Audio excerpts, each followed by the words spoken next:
BJP দলৰ আমাৰ ভাৰতৰ বৰ্তমান প্ৰধানমন্ত্ৰী শ্ৰীযুত নৰেন্দ্ৰ মোদী ডাঙৰীয়াক মই ধন্যবাদ জনাইছোঁ।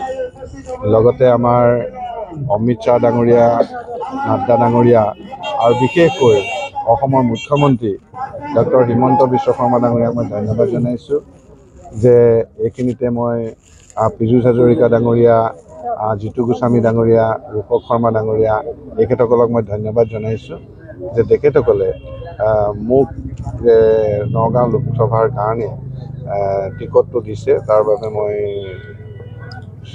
চিৰকৃতজ্ঞ তেখেতসকলৰ ওচৰত। আৰু এতিয়াই মানে এই স্থানৰ পৰাই নগাঁও লোকসভাৰ ভোটাৰ ৰাইজক মই হাতজোৰ কৰি প্ৰাৰ্থনা কৰিছোঁ যে অঞ্চলৰ উন্নয়নৰ কাৰণে আৰু ল'ৰা ছোৱালীৰ ভৱিষ্যতৰ কাৰণে নগাঁও লোকসভা ভোটাৰ ৰাইজে এইবাৰ বিজেপিৰ আমাৰ কেণ্ডিডেটক পদুম ফুলৰ চিনত ভোট দিবলৈ মই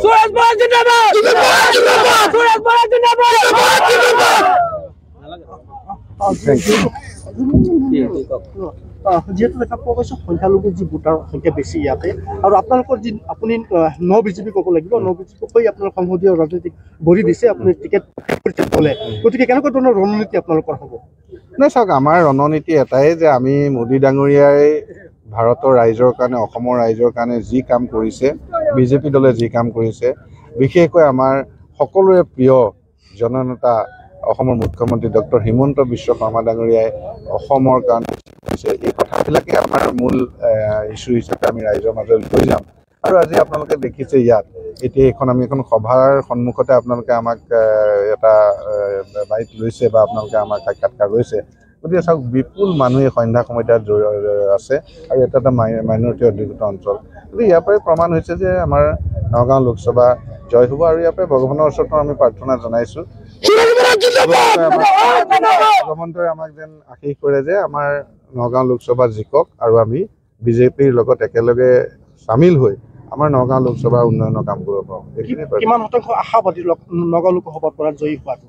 এইটো নিৰ্ভৰ কৰিব মানে আপোনাৰ নগাঁও লোকসভা ভোটাৰ ৰাইজৰ ওপৰত। গতিকে ভোটাৰ ৰাইজে আমাক যি দিব সেয়ে আমাৰ আশীৰ্বাদ।